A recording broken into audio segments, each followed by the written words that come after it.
Representative Hayes, tell me how the 2013 legislative session has been going so far. Well, today is the 31st day of a 105-day session, and we're staying very busy. We're still hearing a lot of bills. I've been very happy with the progress that my bills have made through the process, because I've gotten 3 bills out of committee so far this year, and that's something that I'm just really very happy about.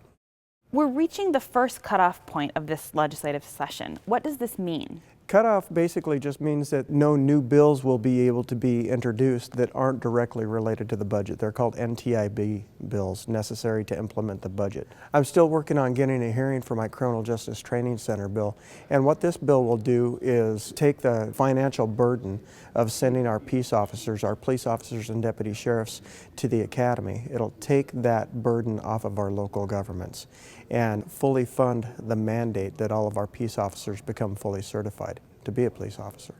It's so important because we don't want our cities and local governments who are having such huge financial issues nowadays to be tempted to cut corners and not send their people to the academy, or to hire people, to hire police officers that are less than qualified and not get them trained.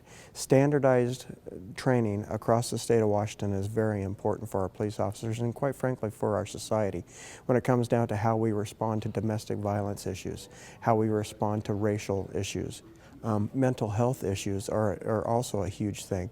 We all need to be fully trained as a peace officer in how to deal with these sorts of situations and these types of people, so that we're able to get them to the services that they need, instead of just simply putting them in jail.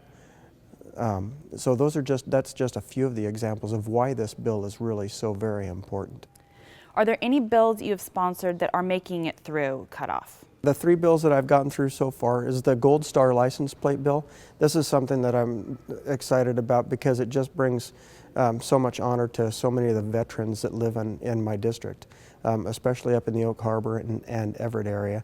And what this bill does is it'll make it so the spouses of our fallen soldiers, sailors, and airmen are eligible to get the Gold Star license plate as well. They'll be able to apply for that, and it's so very important for them to be able to carry on that honor that they feel in their hearts for the sense of loss that they have for their fallen soldiers and their husbands and spouses.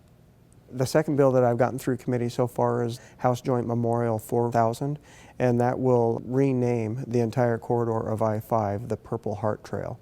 That bill ended up getting amended at the end, and will give the Department of Transportation the ability to rename portions of or the entire corridor of I-5.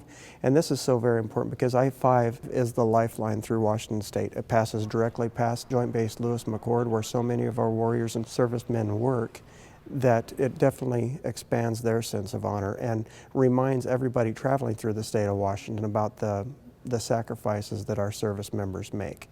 The third bill that I have passing through committee and is now on its way to rules will give greater access for our students to higher education, job opportunities, and life opportunities and experience by expanding and making equal the amount of access that recruiters have to high schools.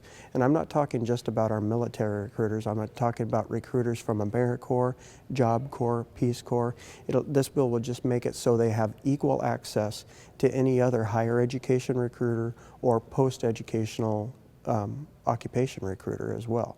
So this isn't just about recruiter access to schools, it's about our students' access to opportunity.